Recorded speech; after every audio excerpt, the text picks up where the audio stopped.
and joyful cheering greeted Prince and Princess. The world gets its first full glimpse of the fairy tale princess. She will leave as a princess. We love royal weddings because their fairy tales come to life. There's a fascination with royal weddings because they are just so extravagant. And now the great hour arrives. Let's listen to the crowd as she arrives at the Abbey. We finally get to see that dress. You see the princess in the big gown, and her prince often in like a military uniform, and it's just romantic and everything you fantasize about as a little girl. For anyone who grew up reading fairy tales or loving princesses and princes and carriages and palaces, there is no question that a royal wedding is the pinnacle of all of that fantasy. That really is the most extraordinary fairy tale.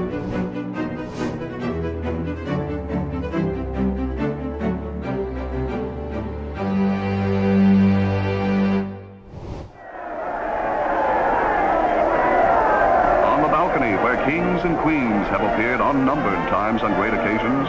The young couple happily share the supreme day of their lives with their countrymen. Princess Elizabeth and Philip, Duke of Edinburgh, were married in 1947, just 2 years after the end of World War II.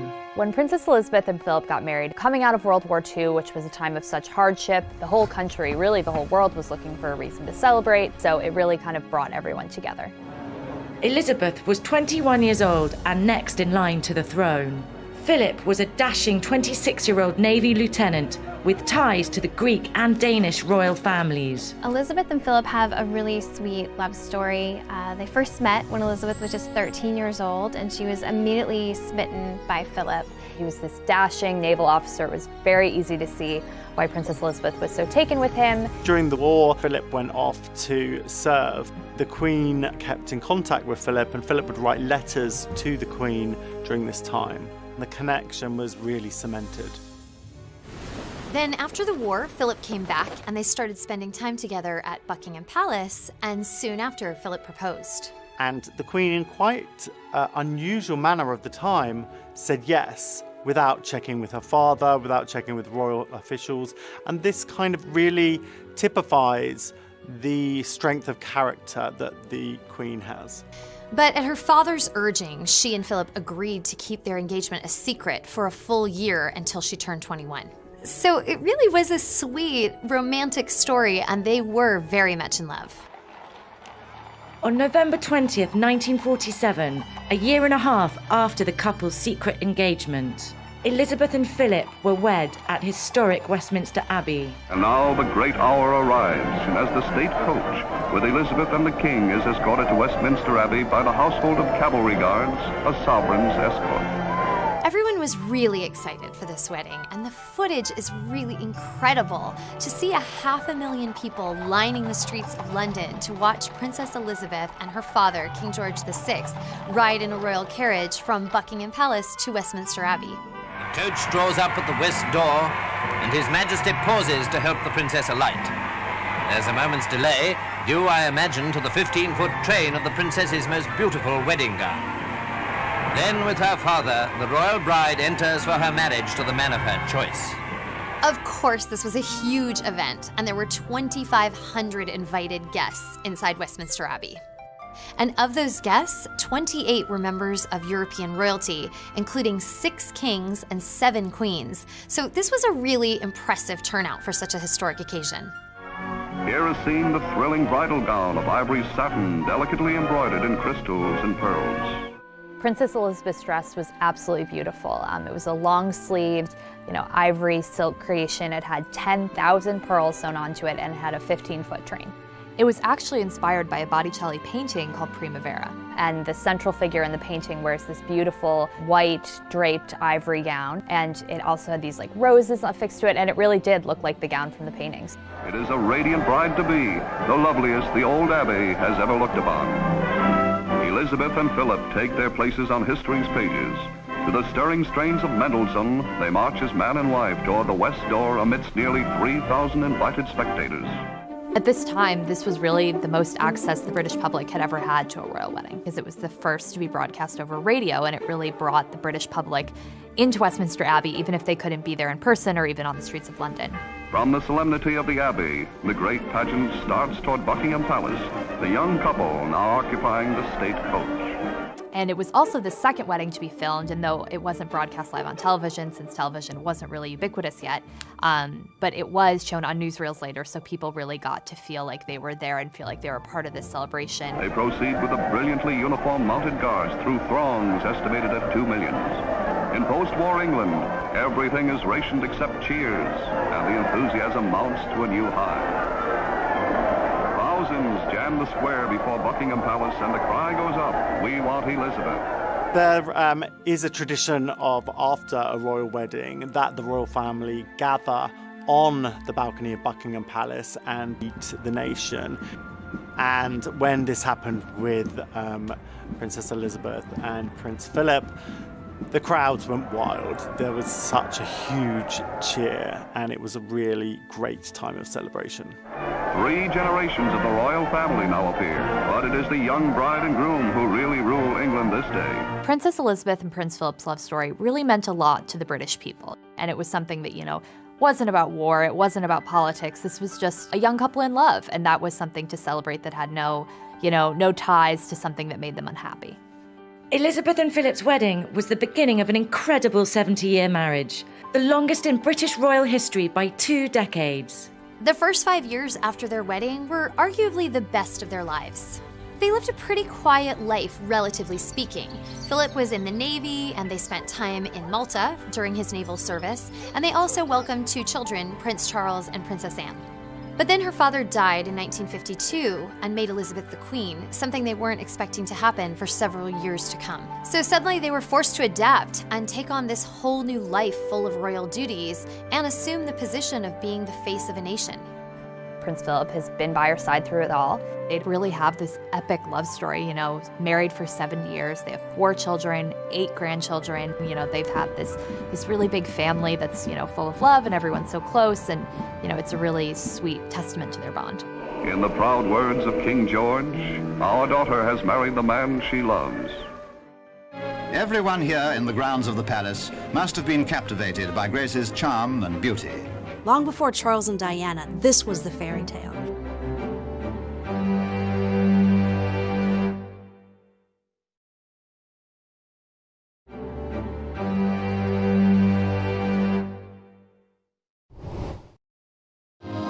Tiny Monaco took on Hollywood overtones when film queen Grace Kelly was tumultuously greeted as she arrived for her marriage to Prince Rainier. In 1956, Prince Rainier III of Monaco married American actress Grace Kelly. The extraordinary 2-day event was immediately dubbed the wedding of the century. Though this isn't a British royal wedding, it is definitely one of the most famous royal weddings of all time. Long before Charles and Diana, this was the fairy tale. She was an American movie star, she met a prince in Europe, and they fell madly in love and got married. Rainier was the 33-year-old reigning monarch of Monaco, while Grace was well on her way to becoming Hollywood royalty. The glamorous and talented 26-year-old had already earned 2 Oscar nominations, including a Best Actress win for The Country Girl. I don't know where to begin to apologize, Mrs. Elgin. You can begin by not calling me Mrs. Elgin. But she will always be best remembered for her 3 films with director Alfred Hitchcock: Dial M for Murder, Rear Window, and To Catch a Thief. You're here in Europe to buy a husband. The man I want doesn't have a price. To Catch a Thief is such an iconic film. Grace Kelly is beautiful and glamorous, co-starring opposite Cary Grant. And it was shot on location in Cannes, France, which coincidentally is where Grace would later meet Prince Rainier. Grace Kelly and Prince Rainier first met, fittingly, when she was in Cannes in France for the Cannes Film Festival. And they ended up being set up by Olivia de Havilland, another, iconic actress, and her husband, who was a French newspaper editor who knew Rainier. So they sort of coordinated this meeting between Rainier and Grace Kelly. They hit it off immediately. They kept in correspondence when she came back to the United States. He came to America to meet her and her family. Grace Kelly's from right outside Philadelphia. She had Prince Rainier over for dinner. Even though he had this royal title and this very fancy background, he would help out with the dishes at her childhood home, and it really endeared him to her family, and soon after they were engaged. Grace Kelly and Prince Rainier's romance really was a whirlwind. They met in April of 1955, became engaged in January of 1956, and the wedding was set for that April. So from meeting to marriage, it was really only around 12 months. A few hours earlier, Grace Kelly of Philadelphia and Hollywood stepped aboard the Deo Gigante from the liner Constitution, which carried her across the Atlantic. To get to Monaco for her wedding, Grace Kelly, she didn't fly. She took a yacht with a huge entourage of about 700 people. And when she did arrive, she had 80 suitcases with her and her poodle, Oliver. And Prince Rainier was there waiting for her. And so were 1,800 photographers and reporters. And it was really kind of this just epic, almost over-the-top arrival, but really spoke to the significance of the transition she was making from Hollywood film star to real-life princess. This was the glittering scene at Monte Carlo on the night before the civil wedding took place. The party really started at the palace the night before the wedding.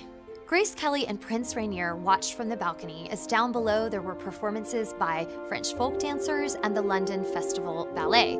And of course, there were fireworks. The entire city really rallied around this couple and took part in the celebrations. Local law called for two separate events. The first, on April 18, was a civil ceremony held in the palace throne room, which was followed by a garden party with 3,000 invited guests. Everyone here in the grounds of the palace must have been captivated by Grace's charm and beauty. The religious wedding took place the next day at St. Nicholas Cathedral. The ceremony was broadcast live on television and 30 million viewers tuned in. Solemnly, on her father's arm, she enters the cathedral. All eyes are on her, an entrancing picture in her magnificent gown, as she takes her place before the high altar. Grace Kelly's wedding dress, still today, is without a doubt one of the most iconic royal wedding dresses of all time. It was this beautiful lace, high-necked, long-sleeve gown with a big skirt. The wedding dress was actually a gift from MGM Studios, where Grace Kelly had made some of her movies. It was made by one of the costume designers at the studio, Helen Rose. Today, it would be considered to be worth about $70,000. This wedding will go down in history as one of the most elegant, solely because of Grace Kelly's dress. This dress was so stylish and so beautiful. The wedding, at which the Bishop of Monaco officiated, is marked by the dignified solemnity befitting such a ceremony. Now, by civil authority and by the church, Prince Rainier and his film star bride have been pronounced man and wife. The wedding procession moves slowly from the cathedral. This, of course, was the moment for which the Monegasques outside had been waiting, and joyful cheering greeted Prince and Princess.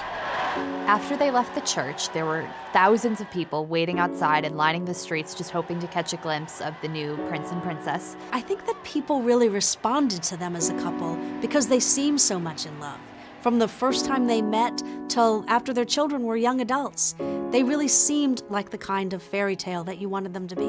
Our story ends with the scene at the harbor, as the princess, carrying her poodle Oliver, arrives with her husband to board their yacht, in which they were leaving for their honeymoon.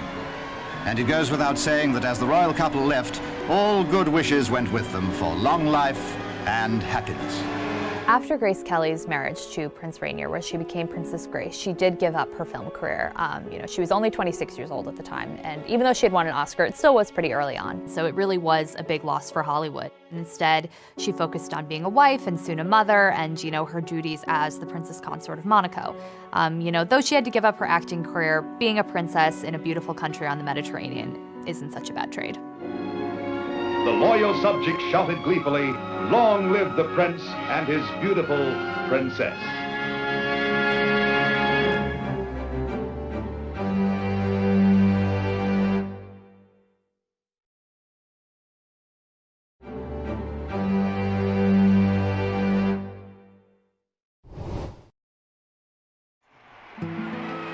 In 1960, Princess Margaret married the commoner Anthony Armstrong Jones.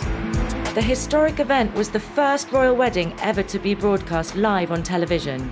I, Margaret Rose, take thee, Anthony Charles Robert, to my wedded husband. Anthony was a 30-year-old society photographer with no royal blood. Margaret was the 29-year-old younger sister of Queen Elizabeth. The story of Princess Margaret is really complicated. she had actually fallen in love with a different man. Princess Margaret's first love was a man named Peter Townsend. He was a bit older than her, and he was a military hero during World War II. They fell in love when she was in her late teens, early 20s, but he was a divorcee. And at the time, that was a huge no-no in the royal family because of the views of the Church of England on divorce. And so for Margaret, that meant she wasn't able to marry the man she considered the love of her life. And it really broke her heart. Princess Margaret, as she got older, became a very, cosmopolitan, almost like kind of a new royal, and she ran in very cool circles, with more artists or celebrities, and that led her to meeting Anthony Armstrong-Jones, who was a very famous photographer who had actually shot portraits of the royal family. Anthony Armstrong-Jones was an easy sell to the rest of the palace because they knew him. He had taken a lot of the royal portraits, so he was someone that they thought was appropriate for Margaret. Their relationship kind of flew under the radar, and when they announced that they were engaged, it really surprised the press, it surprised the public, and it really was an unconventional choice for Margaret. He was the first commoner to marry into the royal family in 400 years, which is kind of baffling when you think about it now, when you think of people like Kate Middleton and Meghan Markle marrying into the royal family, both of whom are commoners. For Margaret, after being denied the chance to marry her first love, this really looked like a second chance at love. Through cheering crowds of hundreds of thousands, Princess Margaret rides to Westminster Abbey on her wedding day. On May 6, 1960, Princess Margaret and Anthony Armstrong-Jones married in Westminster Abbey, the grandest setting you can imagine. The Queen and members of the royal family have taken their places, and Commonwealth Prime Ministers. The bridegroom, and what a moment for him as his bride enters. Because Princess Margaret's father, passed away almost 10 years before that, Prince Philip, her brother-in-law, actually walked her down the aisle, which was sort of a sweet show of familial support. There were 2,000 guests, and what really made it historic was that it was the first televised wedding in British history. The service is begun by the Dean of Westminster. Dearly beloved, we are gathered here in the sight of God and in the face of In the UK alone, 20 million viewers tuned in, while 300 million more were watching from all over the world. Now, every detail and nuance of the ceremony is under the scrutiny of countless millions, but the dignity and grandeur of the rites are not marred. I pronounce that they be man and wife together in the name of the Father, and of the Son, and of the Holy Ghost. Amen. Princess Margaret's royal wedding dress was relatively simple compared to past royal wedding dresses. Life magazine described Margaret's dress as, quote, the simplest wedding gown in history, although it did feature 30 meters of fabric just for the full skirt. It had long sleeves and a very thick silk. It was a V-neck that came very high up on her neck, and then it had a really wide skirt, but there really wasn't any lace or any, gems or pearls or crystals. So it was very simple, but it definitely still was an iconic dress, but just a little different from what we've come to expect from royal weddings. The traditional appearance on the palace balcony is what the people want to see, raising a great cheer again for the princess and her husband. Although Margaret's wedding was a gorgeous spectacle and gave hope that she was going to have the fairy tale ending that she always dreamed of, the truth is, it wasn't a happily ever after. Still wearing some of the parting rose petals, they went out by barge to Britannia, the start of a wonderful honeymoon cruise to the Caribbean. Things started to crumble for Margaret and Tony fairly early on, although they did have 2 children, David Viscount Linley and Lady Sarah, before they drifted apart. Things were happy throughout the 60s, but by the 70s, fractures were starting to show. They didn't spend as much time together. There was infidelity rumored on both sides. We would later learn that for Tony, the infidelity went back, all the way to when they first got married, which was very controversial when it came out, but it didn't come out for years to come. Eventually, they announced their divorce in 1978, and it was the first divorce by a senior member of the royal family since Henry VIII. The irony is that with her first love, Peter Townsend, everyone in the royal family and the public had been so concerned Margaret was going to marry someone who had been divorced. And then Margaret herself ended up becoming the first senior member of the royal family to divorce in 400 years. Later in life, Princess Margaret was actually famous for, rumored love affairs, and she was kind of known as like this very cosmopolitan but sort of scandalous figure. Margaret never remarried. She wound up having a series of health problems that ultimately led to her death in 2002. In 2004, a woman named Polly Fry came forward and she claimed that she was the daughter of Tony, Lord Snowdon. And Polly took a paternity test and it turned out that Tony was her father. Granted, this all came out in 2004 and Margaret had passed away in 2002, so it remains to be seen whether she ever knew about this, in her private life. Waving goodbye to London, while we wish them every happiness, every blessing, and a long life together. And so Lady Diana, in that truly stunning dress, is well and truly launched on her way to the cathedral. Diana's dress probably went down as one of the most famous dresses in history. With that dress shimmering like a mirage as it rippled down the red carpet behind her.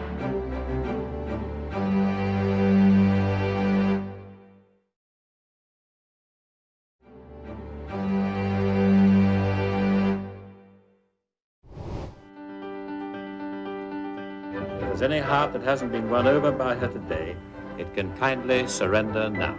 When Prince Charles married Lady Diana Spencer in 1981, it was widely seen as the ultimate fairy tale wedding. But sadly, looks were deceiving.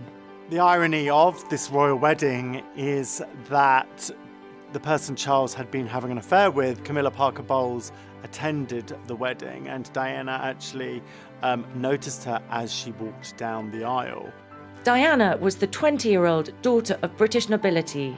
Charles was the 32-year-old heir apparent to the throne. It's funny to think about now, but Prince Charles really was the world's most eligible bachelor back then. Diana was born Lady Diana Spencer, so she was an aristocrat. She was young, she was a member of the Church of England and had a title. She was a virgin, which was a big thing that mattered when it came to marrying an heir to the throne back then. So, it was just sort of like, she's perfect. Charles was facing a lot of pressure to find someone, so they kind of were engaged very quickly, and it seemed like this whirlwind romance. I think we all wanted it to be this romantic fairy tale, but when you look back, there were certainly clues that it wasn't going to end well. There was a large age difference between Princess Diana and Prince Charles, and really, they just had totally different interests. Another huge obstacle was Camilla Parker Bowles. Camilla had been Charles's first really serious love, and they had ended things, and she had gone on to get married to someone else. Well, by the time Charles met Diana, he and Camilla had reconnected, and Charles found it very difficult to turn off his feelings for her. Charles and Diana gave a very memorable pre-wedding interview where the interviewer asked them if they were in love. I'm amazed that she's been brave enough to take me on. And I suppose in love. Of course. Diana said immediately, yes, of course. And then Charles just sort of looked off to the side and said, whatever in love means. Whatever in love means. And it was in that moment that the veil was sort of lifted. Well, it obviously put your own interpretation. Obviously means two very happy people. Yes. Congratulations. Well, from us, congratulations. Thank you very much. Very kind. So the cracks were starting to show even as they were engaged, but the world kind of didn't really notice and was very taken by what they saw was a fairy tale romance. As if by royal appointment, the weather on the great day is perfect, giving London a touch of summer magic. The wedding day, July 29th, 1981, was declared a national holiday so everyone in the UK could join the celebration. The ceremony was broadcast live in 74 countries, and a staggering 750 million viewers tuned in. Everyone who was around then will tell their stories of waking up early, wherever they were, whatever time zone, watching in their pajamas. It became a massive sensation, even for people who didn't normally follow the royals. And then the bridegroom, the Prince of Wales, arrived. As Prince Charles was the heir to the throne, his wedding was a full-on state occasion. It wasn't held at Westminster Abbey because there were too many guests. So they had it at another very famous London church, St. Paul's Cathedral. It was attended by 3,500 guests, which included dignitaries and world leaders, including Prime Minister Margaret Thatcher and U.S. First Lady Nancy Reagan. In their book today, the bride was the star of the show. What really sets the wedding of Prince Charles and Princess Diana apart is Diana's worldwide appeal and charisma. She had already really become a superstar by the time she married Charles. And so Lady Diana, in that truly stunning dress, is well and truly launched on her way to the cathedral. The speculation about what Princess Diana would wear on her wedding day was huge. Everybody wanted to know. It was actually so much so that the designers actually had a second dress prepared just in case the first one leaked. But it didn't. And she rode in the glass coach, almost all nerves forgotten now, with her father, to marry the man she loved.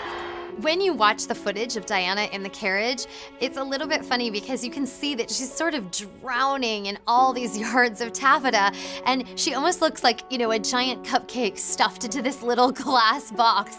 Lord Spencer alighted first, and then came, always a tricky moment for any bride, and Lady Diana had a train worthy of the biggest cathedral in the world, and worthy of the great church of St. Paul's.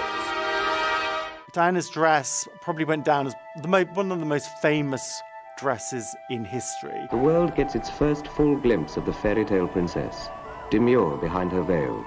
It was just so voluminous and so 80s and so princessy. And the wedding dress that has been a carefully guarded secret. Resplendent ivory silk taffeta, trimmed with antique lace and a long, long train, all 25 feet hand embroidered. It was just yards and yards of ivory taffeta.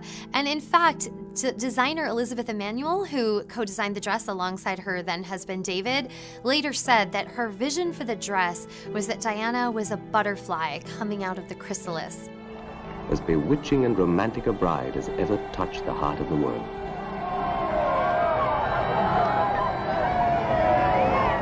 But that long train is a bridesmaid's nightmare. Elizabeth Emanuel also later said that she hadn't anticipated the dress wrinkling quite so much as it did, so they quickly tried to smooth that long train because it was just wrinkled from top to bottom.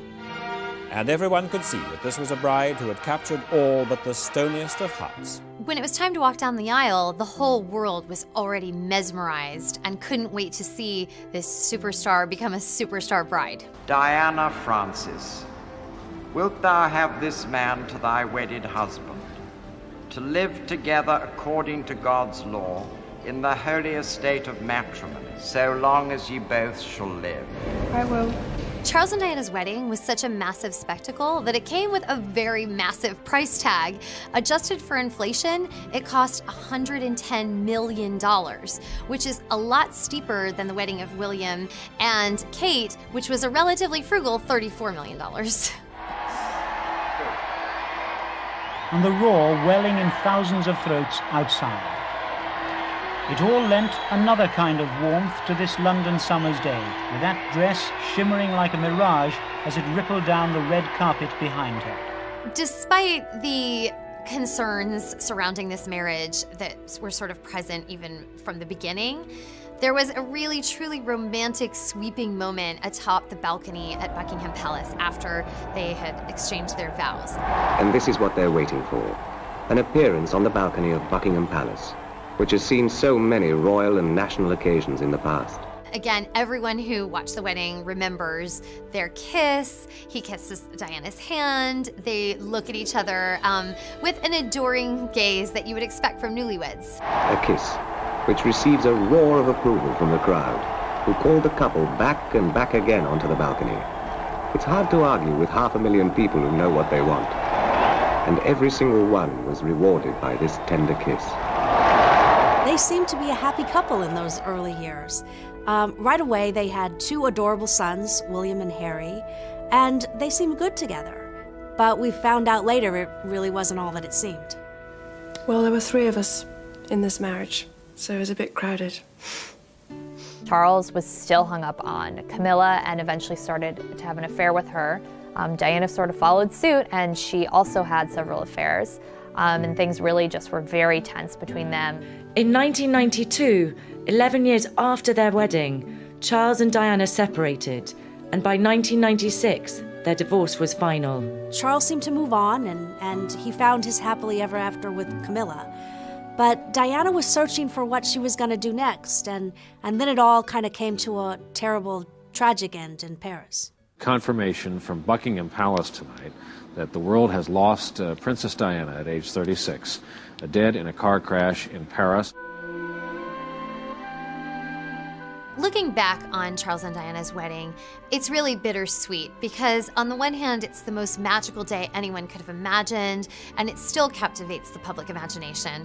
And on the other hand, we all know that it ended in heartbreak and tragedy.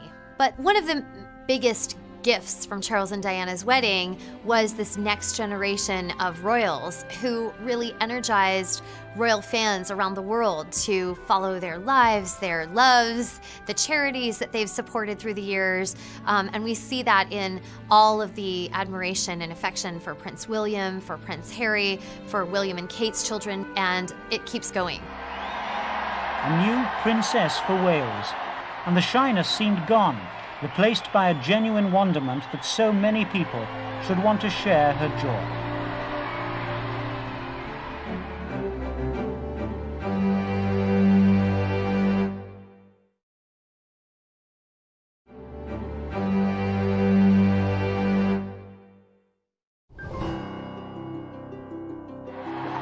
Absolute chaos.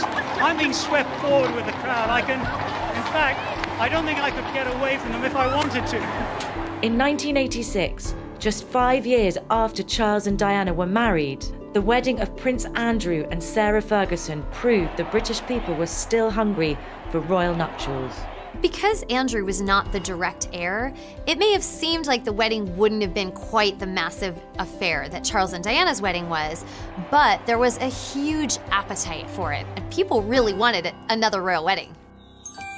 Andrew was the 26-year-old son of Queen Elizabeth and fourth in line to the throne.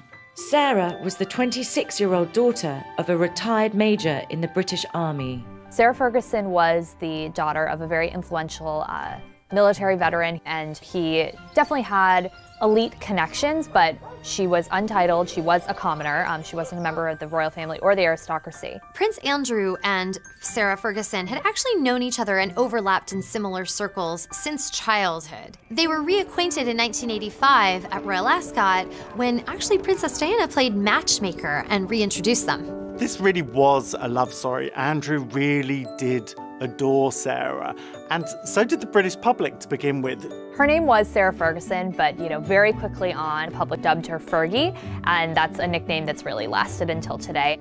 It was easy to see why the public was excited about Fergie. She was young, she was fun, she had that fiery red hair. She didn't always have everything quite smoothed out, and I think initially that endeared her to a lot of people.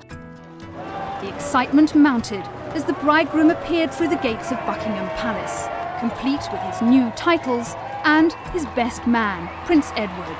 Prince Andrew and Sarah Ferguson married on July 23rd, 1986 at Westminster Abbey, and the wedding was attended by 2,000 guests. 500 million people watched it on television, and another 100,000 lined the streets outside the palace. But it was the bride and her dress that everyone was waiting to see. Ivory silk Duchess satin, embroidered with honeybees and thistles, emblems from her coat of arms. Fergie's dress was quintessentially 80s. It has these big puffy sleeves, almost looks like she's wearing shoulder pads. She also wore this extensive taffeta train, huge full skirt. The bodice was heavily beaded, and then in silver beads embroidered on the train were Sarah and Andrew's initials. A few last-minute adjustments, and the ceremony passed off with scarcely a hitch. I, Sarah Margaret. I, Sarah Margaret. Take thee, Andrew Albert Christian Edward. Take thee, Andrew Albert Christian Edward. To my wedded husband. To my wedded husband. In the footage of the wedding, you can really see Princess Diana smiling and looking very happy, and clearly she was pleased that this relationship that she had sort of, sowed the seeds for ended up blossoming into something that turned into marriage. With a quick look back and a thank you, the couple stepped out into the sunlight and the cheers from the crowd. The Duchess demonstrated her own energetic version of the royal wave on the way back to the palace. One of the sweetest and most spontaneous moments in Andrew and Fergie's wedding is when you see a young Prince William run up to his Uncle Andrew and give him a hug. It's just so fun to watch. People lined the streets and waited outside Buckingham Palace for them to come out on the balcony, and everybody really wanted to see them kiss. And so they were yelling, "Kiss, kiss," and Prince Andrew even kind of toyed with the crowd and he goes, you know, "What? What?" Crowd asked for it, and the crowd got it. They did share a kiss for all the people on the balcony, which was such a sweet moment. The kiss. The grand finale to a perfect day when everyone had difficulty suppressing a smile. Another thing you notice about Fergie on her wedding day is that she just seems to be having so much fun. Once the couple emerged, complete with their teddy bear, confetti filled the air. It seemed to get everywhere. There's almost this sense of, can you really believe I'm here? Am I actually a fairy tale bride? Whereas, you don't always see that in other royal weddings. The Queen was there to see them off as the royal couple took to the air by helicopter from the Royal Chelsea Hospital for the short flight down the Thames to Heathrow Airport. One of the things that you start to notice with royal weddings is that oftentimes these couples come out of this magnificent, unimaginably fantastic day, and then the reality starts to set in, and it's not quite the fantasy that was portrayed on that wedding day. They're off to the Azores on honeymoon for a bit of peace and quiet. Things were really happy for Fergie and Andrew at the beginning of their marriage. They quickly had 2 daughters, Princess Beatrice, and then 2 years later, Princess Eugenie.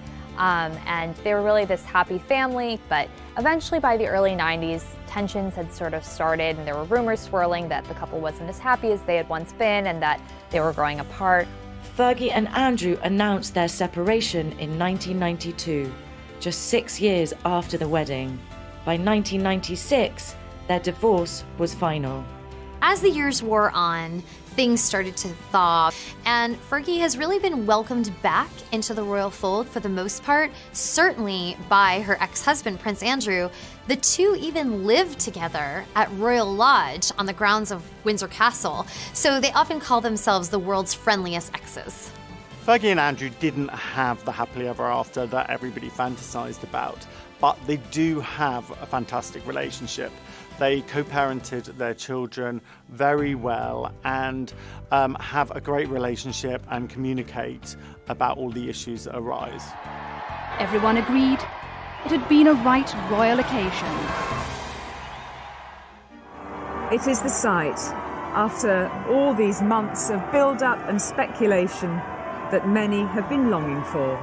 Kate looked absolutely stunning on the day. Her dress was universally adored.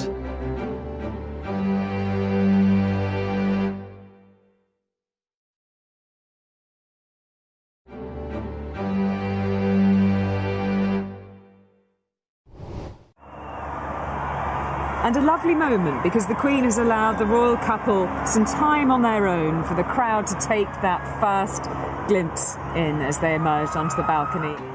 When Prince William, Duke of Cambridge, and the commoner Catherine Middleton were married in 2011, it was the most celebrated royal wedding in 30 years.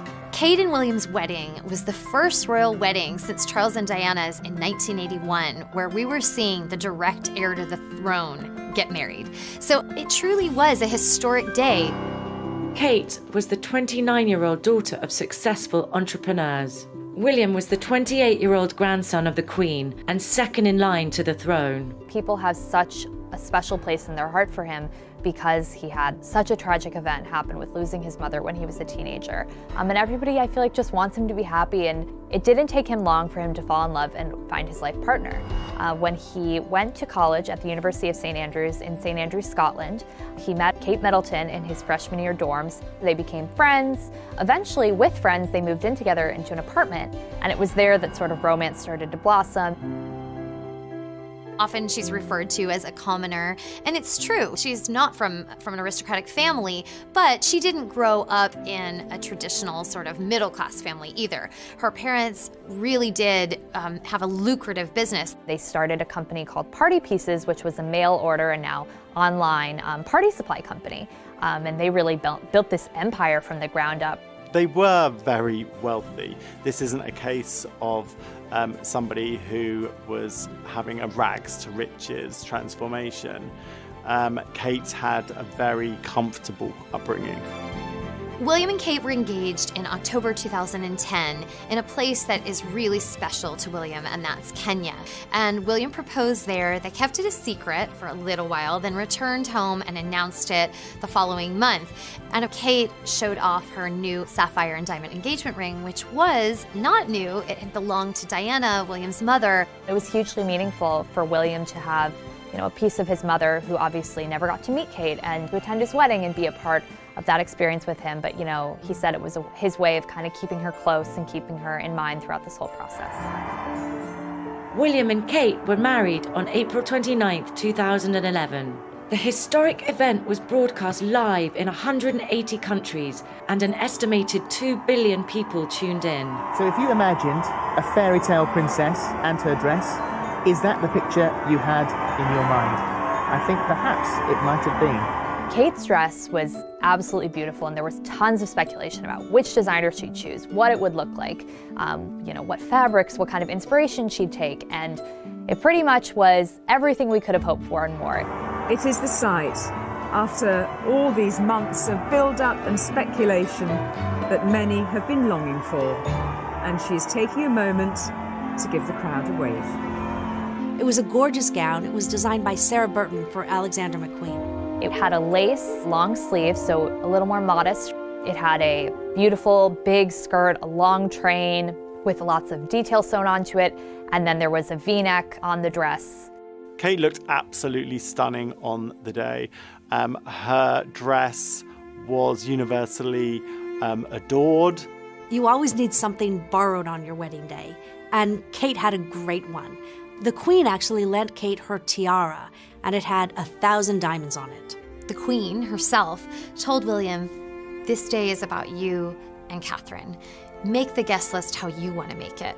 So I thought that was a really sweet thing. You can see the Queen's evolution from kind of reluctant, standoffish mom to really warm, supportive granny.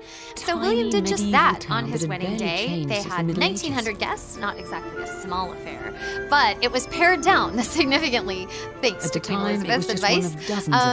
Of course, it wouldn't be a royal wedding without Sir Elton John, who was in the audience. Victoria and David Beckham were there. It really was a party atmosphere. Of course, one of the big standouts of the day were Princess Beatrice and Princess Eugenie, William's first cousins, who wore those elaborate, memorable fascinators atop their heads. And they really became a meme before anyone even knew what a meme was. But it was Kate's maid of honor, Pippa Middleton, who really kind of stole the show. Pippa Middleton in a beautifully sleek, elegant dress. Nobody knew who Pippa was before this, but she wore this really beautiful white dress, and it really hugged her backside. Cameras got hold of the backside of a stunning maid of honor carrying a future queen's train. The question on just about everyone's mind at that moment, who's that girl? She really had this world stage to showcase her incredible body, and she embraced it. And in fact, I think she was the sexiest bridesmaid ever.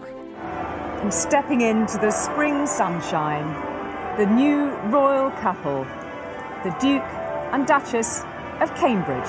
It was really sweet to see Prince William, this person who everyone wanted to be happy after, the death of his mother, seem so happy and seem so in love, and, something that was clearly a love match and a really strong partnership. They looked really quite relaxed and very happy, waving to the crowd. At this point, they had been together for almost 8 years, and, you don't get to 8 years of dating without being really in love and really knowing the other person, and everyone was really excited to see that. We can see some movement there behind those curtains, and here we go.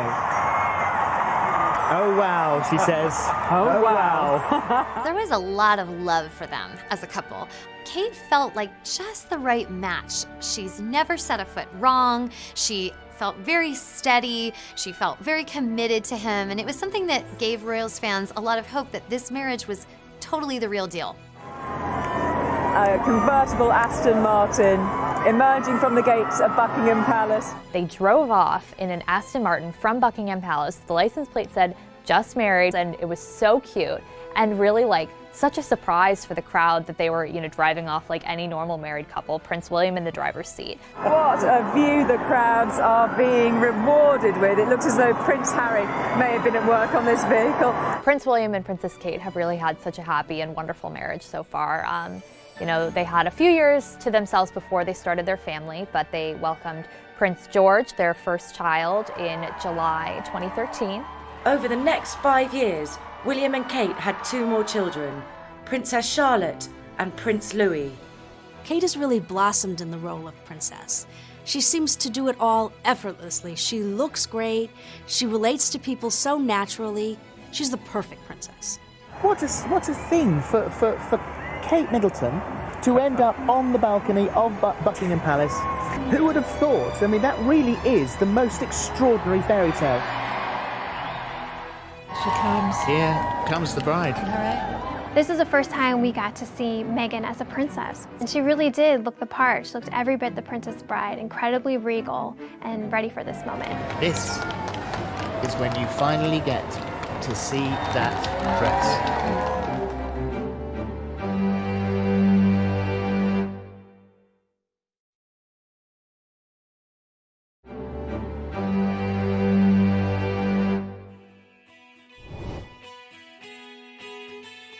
Royal couple. Incredible body, and she embraced it. And in fact, I think she was the sexiest bridesmaid ever. And stepping into the spring sunshine, the new royal couple, the Duke and Duchess of Cambridge. It was really sweet to see Prince William, this person who everyone wanted to be happy after, the death of his mother, seemed so happy and seemed so in love, and something that was clearly a love match and a really strong partnership. They looked really quite relaxed and very happy, waving to the crowd. At this point, they had been together for almost 8 years, and you don't get to 8 years of dating without being really in love and really knowing the other person. And everyone was really excited to see that. You can see some movement now behind those curtains, and here we go. Oh wow, she says. Oh wow. There was a lot of love for them as a couple. Kate felt like just the right match. She's never set a foot wrong. She felt very steady. She felt very committed to him. And it was something that gave Royals fans a lot of hope that this marriage was totally the real deal. A convertible Aston Martin emerging from the gates of Buckingham Palace. They drove off in an Aston Martin from Buckingham Palace. The license plate said, "Just married," and it was so cute and really such a surprise for the crowd that they were, driving off like any normal married couple, Prince William in the driver's seat. What a view the crowds are being rewarded with. It looks as though Prince Harry may have been at work on this vehicle. Prince William and Princess Kate have really had such a happy and wonderful marriage so far. They had a few years to themselves before they started their family, but they welcomed Prince George, their first child, in July 2013. Over the next 5 years, William and Kate had 2 more children, Princess Charlotte and Prince Louis. Kate has really blossomed in the role of princess. She seems to do it all effortlessly. She looks great. She relates to people so naturally. She's the perfect princess. What a thing for Kate Middleton to end up on the balcony of Buckingham Palace. Who would have thought? I mean, that really is the most extraordinary fairy tale. She comes. Here comes the bride. All right. This is the first time we got to see Meghan as a princess. And she really did look the part. She looked every bit the Princess Bride, incredibly regal and ready for this moment. This is when you finally get to see that dress.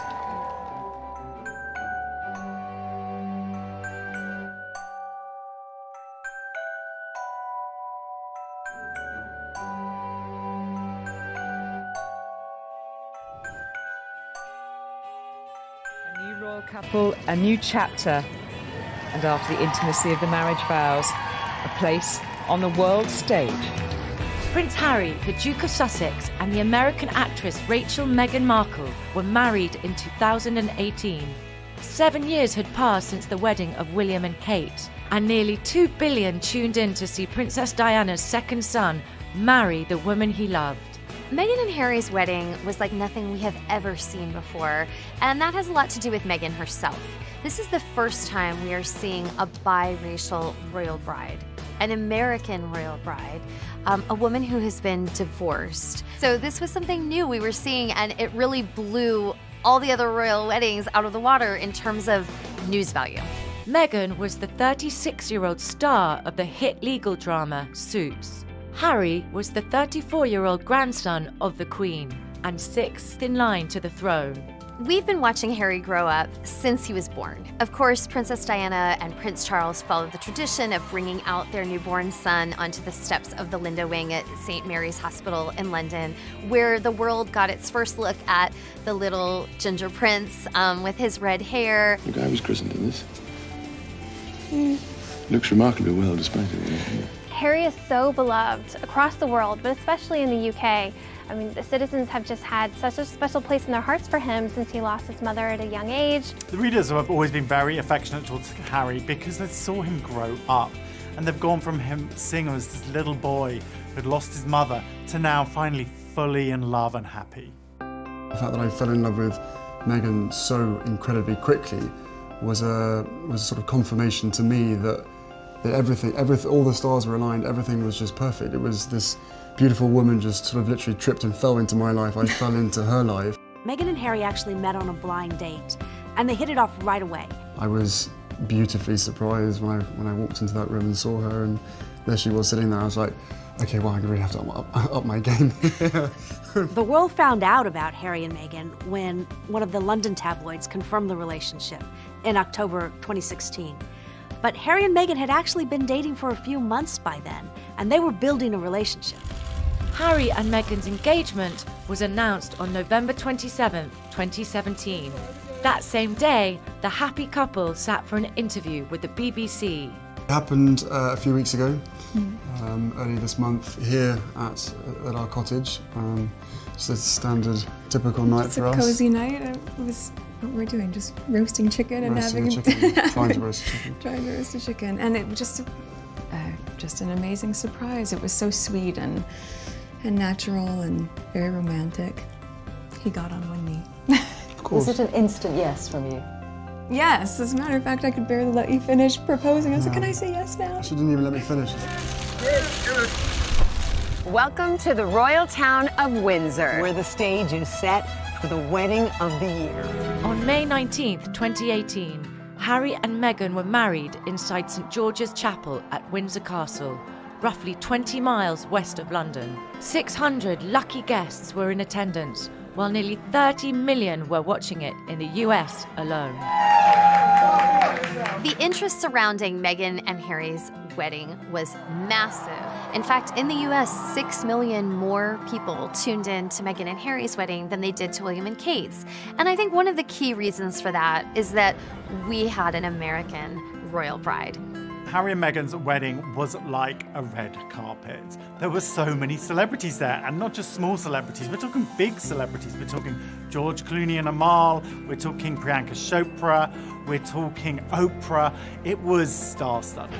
I'm sure everyone who walks through these palace gates must feel like the luckiest person on earth to get to have this opportunity. As we were watching the guests start to walk up toward Windsor Castle and towards St. George's Chapel, I think that one of the things we were most excited to see was the brothers. Royal watchers were very excited when Prince Harry walked down the aisle with his brother, Prince William, on the day of the wedding.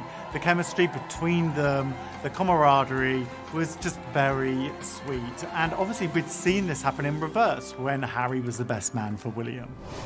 We're looking now at the car that has the woman of the moment, Ms. Meghan Markle. What a moment of history for her. Meghan arrived at the wedding, at the ceremony, in a cart that had been loaned by the Queen. And this was everything Americans had fantasized about. This was Disney come to life. When the car pulled up, she steps outside and you get that first glimpse of that gorgeous gown. Here comes the bride. All right. This is the first time we got to see Meghan as a princess. And she really did look the part. She looked every bit the Princess Bride, incredibly regal and ready for this moment. This is when you finally get to see that dress. All eyes were on her dress, and It was very chic. It was surprising. People were expecting a big princess moment, a huge glamorous gown, but it was a little bit more understated. The dress itself, at first, there was some sort of like, oh, so she went simple. It was simple. And I think what we've seen in the years since the wedding has been an appreciation for the fact that she chose something more modern from, of course, a female designer, Claire Raitt Keller at Givenchy. And it featured a really classic line, silk and silk organza underskirt. There was a stunning veil that featured embroidered flowers from across the Commonwealth. She had a really long, elegant train. This dress was really understated in many ways. No embroidery whatsoever, beading, glitz, sparkle, none of that. She had sparkle in her jewels and her tiara, of course. She really let the veil take the spotlight for certainly, that dramatic walk up the steps and then back down the aisle as well. The veil itself was so sweeping that it really I think was the eye-popping part of that look. For me, I thought it was the perfect choice. I thought this was the ultimate dress to introduce her to the British citizens who already really value understatement. And so I thought it was respectful, I thought it was beautiful, and just the perfect dress for her to marry Harry in. A particularly touching moment was when Prince Charles walked Meghan down the aisle. I don't think Prince Charles probably imagined that he would ever be walking someone down the aisle, as he's a father of sons, but it was particularly emotive that she asked him if he would stand in her father's place and walk him down the aisle. One of the highlights of the wedding, and certainly one of the most spontaneous moments, was when Prince Harry got his first up-close look at Meghan, and we could all see him mouthing the words, "Wow, you look amazing." And it was such a romantic, breathtaking moment. Certainly that's something that grooms throughout time and around the world have that kind of, there she is moment, and we all got to see that play out, and it was really beautiful to watch. Bishop Michael Curry brought some Chicago flavor to the royal wedding. The wedding was a beautiful combination of American culture and British culture. Imagine this tired old world when love is the way. There was the traditional chapel, but then you had an American preacher with the energy and excitement, and some people in the congregation did seem a little bit surprised it wasn't what they were used to. You just tell the love of Jesus, how he died to save us all. Oh, that's the balm in Gilead. The reaction to Bishop Michael Curry was all over the faces of everyone in the audience. You could definitely see a lot of inquisitive looks on the faces of a lot of the royal family members, just kind of not sure what they were watching. And what we saw was a lot of kind of surprise, a little dismay, a little maybe even discomfort among the royals. I don't know that that was necessarily because they didn't approve. I don't think it was that. I think it was that this was something they have never heard in an Anglican church like this before. And it just really caught them by surprise and was out of their usual comfort zone. We must discover love. The redemptive power of love. On so many levels, that really encapsulated why this wedding was so different from any royal wedding that had ever come before. And it was really such a refreshing and also truly reflective part of Meghan's heritage being brought to life very, very animatedly by Bishop Curry. Of course, at every wedding, everybody's waiting for the first kiss, and at a royal wedding, it's even more hyped. It did not disappoint, because although there wasn't a balcony, there was still that beautiful, dramatic moment when they come out as husband and wife. And there is the kiss that everyone was hoping for and waiting for. After they tied the knot, Meghan and Harry went on their epic carriage ride through the streets of Windsor. Salutes everywhere, and the royal family and everyone else waves on. And this was really a time for them to celebrate with the rest of the public. There were tons of signs and well-wishers, and you could just see Meghan and Harry laughing and smiling throughout this 20-minute carriage ride. After the ceremony, the couple attended a luncheon at Windsor Castle before heading off to a reception at nearby Frogmore House, hosted by Prince Charles. We saw Harry come out in this classic black tux, and then Meghan gave everyone the Hollywood moment they were waiting for when she stepped out in her Stella McCartney halter gown. And then the Hollywood moment just continued when they stepped into this beautiful Jaguar, and it was just this really cool moment seeing them drive off together as husband and wife on their way to celebrate. We've got some breaking news from Great Britain this morning. The worldwide wait is over. Prince Harry and Meghan Markle welcoming their firstborn child this morning, and it's a boy.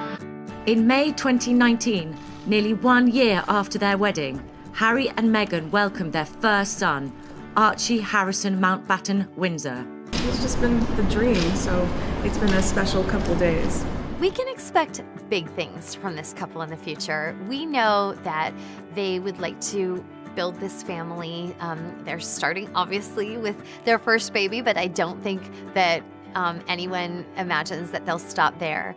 But further than that, we also know that Meghan has big plans of her own in terms of philanthropy, in terms of giving back to her new country. Meghan and Harry have totally embraced their roles as the Duke and Duchess of Sussex, and they've been welcomed into the royal family as a couple with open arms, and now they're just really hitting the ground running in terms of their royal duties. We're a fantastic team, we know we are, and we hope to, over time, try and have as much impact for all the things that we care about as much as possible.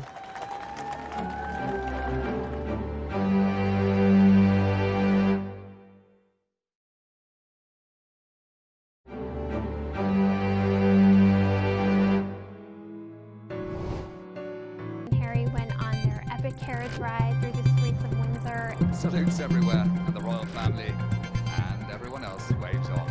And this was really a time for them to celebrate with the rest of the public. There were tons of signs and well-wishers, and you could just see Meghan and Harry laughing and smiling throughout this 20-minute carriage ride. After the ceremony, the couple attended a luncheon at Windsor Castle before heading off to a reception at nearby Frogmore House, hosted by Prince Charles. We saw Harry come out in this classic black tux, and then Meghan gave everyone the Hollywood moment they were waiting for when she stepped out in her Stella McCartney halter gown.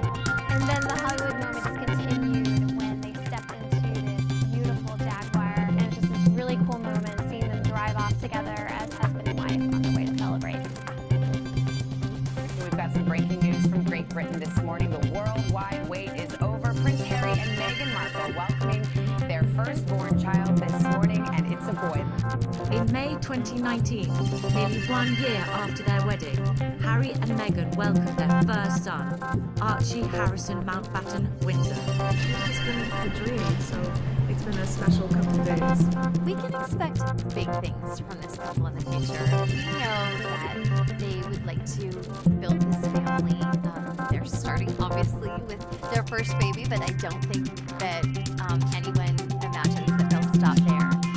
But further than that, we also know that Meghan has big plans of her own in terms of philanthropy, in terms of giving back to her new country. Meghan and Harry have totally embraced their roles as the Duke and Duchess of Sussex, and welcomed into the royal family as a couple with open arms, and now they're just really hitting the ground running in terms of their royal duties.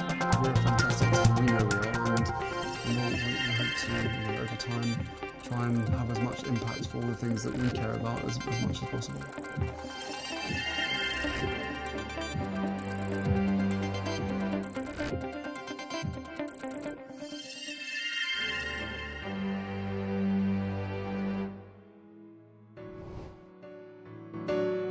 In 2018, just 5 months after the wedding of Harry and Meghan, St George's Chapel played host to yet another round of royal nuptials, when Princess Eugenie of York married the commoner Jack Brooksbank.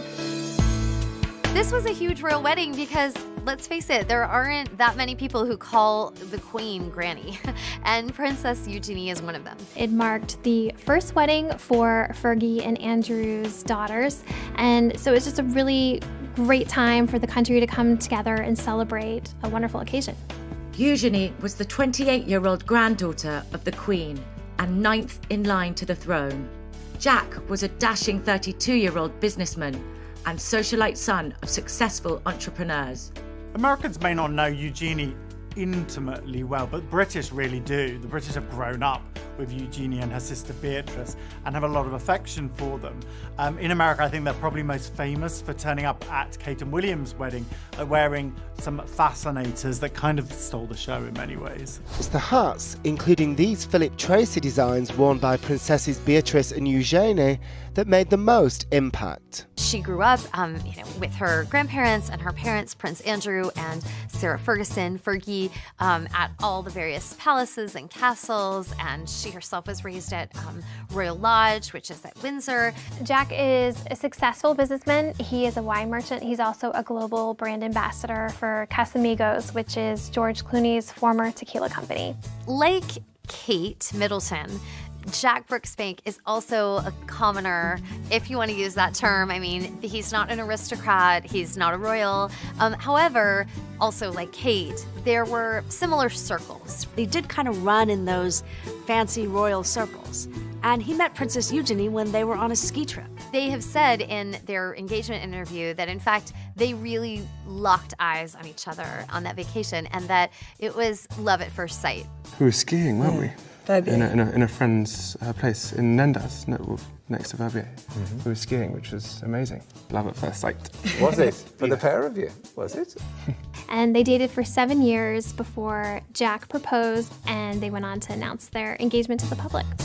I think for a lot of royal fans, their first introduction to really seeing Jack and Eugenie's relationship was in their BBC engagement interview. Jack, did you get down on one? I did get down on one. You did? Yeah.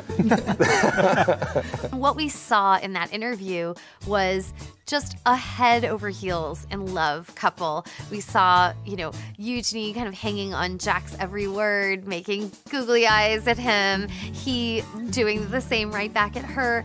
They seemed genuinely in love. I love Eugenie so much, and we're just very, very happy and over the moon for what is to come, and just very, very excited to spend the lifetime together, which is amazing.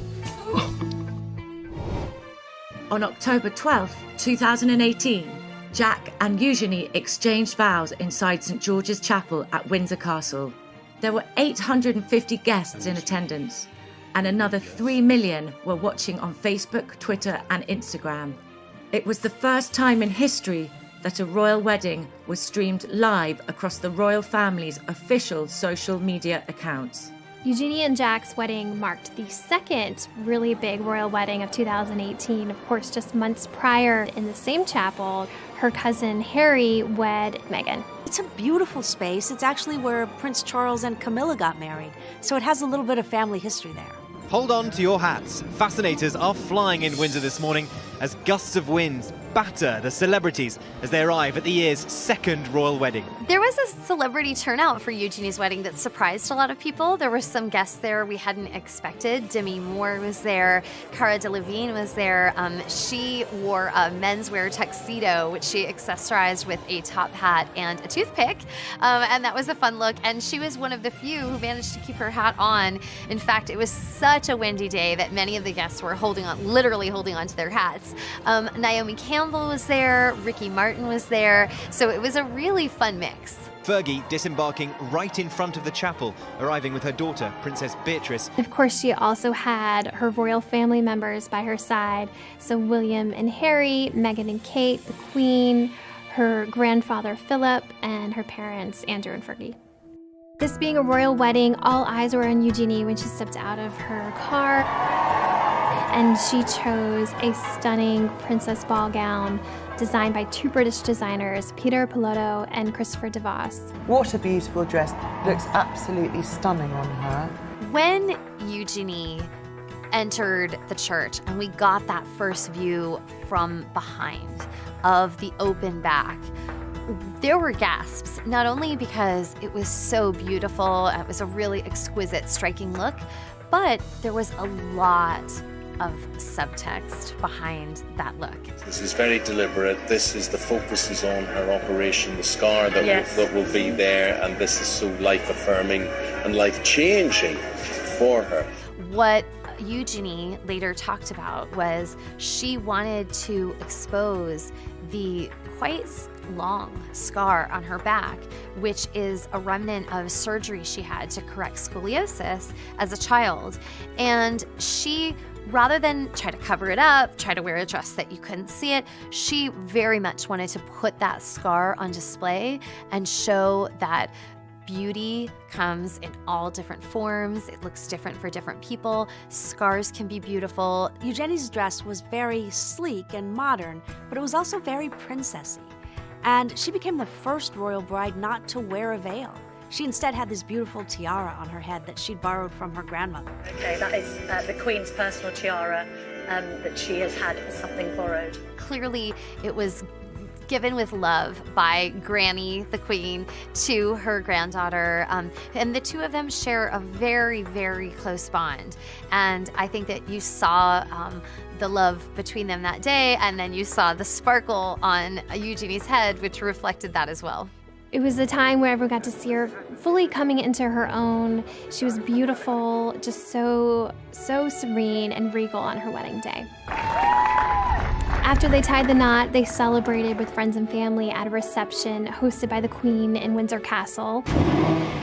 Eugenie and Jack drove to their reception in Aston Martin, one of the rare models that was actually used in the James Bond films. And then hours later, they went on to the Royal Lodge, which is Prince Andrew's royal residence, where they had a more intimate evening celebration. Since the wedding, the lives of Princess Eugenie and Jack have kind of gotten back to normal. I mean, he's a busy businessman, and she's an art director. We kind of expect that they'll have children pretty soon. They've been together a long time, and they both love kids and want to have a family. Any royal wedding is a time to celebrate, to see the royal family come together, to see the Queen out, and this did not disappoint. It was full of a lot of special moments, a lot of pomp and circumstance, and Eugenie looked stunning.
The whole country, really the whole world, was looking for a reason to celebrate, so it really kind of brought everyone together.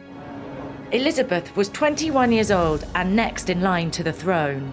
Philip was a dashing 26-year-old Navy lieutenant with ties to the Greek and Danish royal families. Elizabeth and Philip have a really sweet love story. They first met when Elizabeth was just 13 years old, and she was immediately smitten by Philip. He was this dashing naval officer. It was very easy to see why Princess Elizabeth was so taken with him. During the war, Philip went off to serve. The Queen kept in contact with Philip, and Philip would write letters to the Queen during this time. The connection was really cemented. Then after the war, Philip came back and they started spending time together at Buckingham Palace, and soon after, Philip proposed. And the Queen, in quite unusual manner of the time, said yes, without checking with her father, without checking with royal officials. And this kind of really typifies the strength of character that the Queen has. But at her father's urging, she and Philip agreed to keep their engagement a secret for a full year until she turned 21. So it really was a sweet, romantic story, and they were very much in love. On November 20th, 1947, a year and a half after the couple's secret engagement,